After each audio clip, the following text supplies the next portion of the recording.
sound speeds. And let's face it, sometimes windscreens no longer fit tightly on your microphone. And if you start to wiggle a microphone around over your actors, you don't want to run the risk of a loose windscreen falling off and hitting talent, or even making its way into the shot in general, even by dipping in. So what can you do if your microphone and your windscreen no longer fit as snug as they should? In this video, I'm going to show you 2 tricks you can use to make the relationship between these two feel a little tighter. First of all, let's address why you don't tape the windscreen directly to the microphone. First of all, tape is going to destroy the foam. So if you tape it directly to the microphone, you're going to have to pull it off at some point in time. When you do that, it's going to take little pieces of foam off and it's going to destroy the windscreen. Second of all, tape has adhesives to it. If it gets hot in any way, it's going to put those adhesives directly onto your microphone and onto your windscreen, which is going to do what? It's going to make them sticky and it's going to pull apart your foam. It's going to put all kinds of residue on your microphone. Let's not go there at all. Let's just not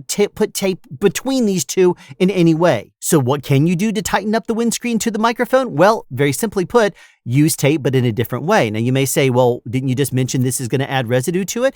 Yes, it will, but it is not going to go on and off and on and off. It's going to stay on the microphone. And instead of taping the windscreen directly on there, you're going to thicken up the actual microphone itself just a little bit by adding tape around right under where the microphone windscreen would sit on there. That abrasiveness from the black paper tape, and I guess you could use gaffer if you want to, you can add as much of this as you want to thicken this up. It's going to add a very little bit of weight to it, not really so much that you need to worry about it, but by adding a little thin piece of paper tape all the way around there, it's going to help fatten this up a little bit so it's not going to fall off nearly as much. The abrasiveness is also going to help the foam stay on. Over time, your windscreen will continue to loosen up, but guess what? You can get another one. It's only like what, $10, something like that.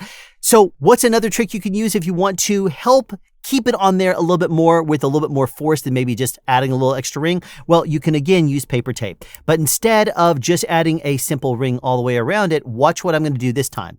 I'm going to add a little bit of tape around one side of this. And now what I'm going to do is take a piece of paper tape also, and I'm going to come in from the other side the exact same way. I'm going to line them up over top of itself, and I'm going to, which I'm doing a pretty poor job of actually aligning it correctly, but I'm going to at least show in this example, holding it up to camera is making it difficult, but I'm going to press them tightly and snugly, especially at the point where the two of them merge and meet like this. And then I'm going to take scissors and cut off a little bit extra of this, creating a little wing.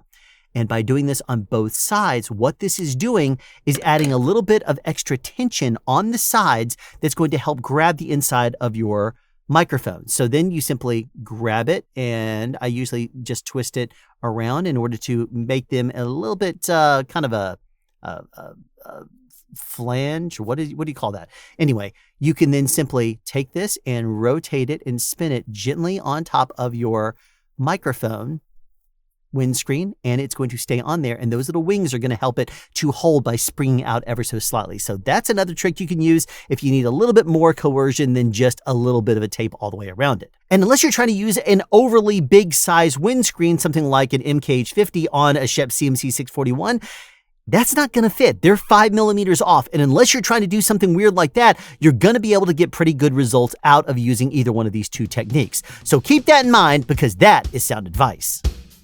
Have a question you'd like answered or want to add something? Be sure to write it in the comment section down below. You can also make a suggestion for future topics of discussion. Again, comment section down below, or you can email me at soundspeeds@yahoo.com. Be sure to subscribe and turn on notifications so you won't miss out on future sound advice.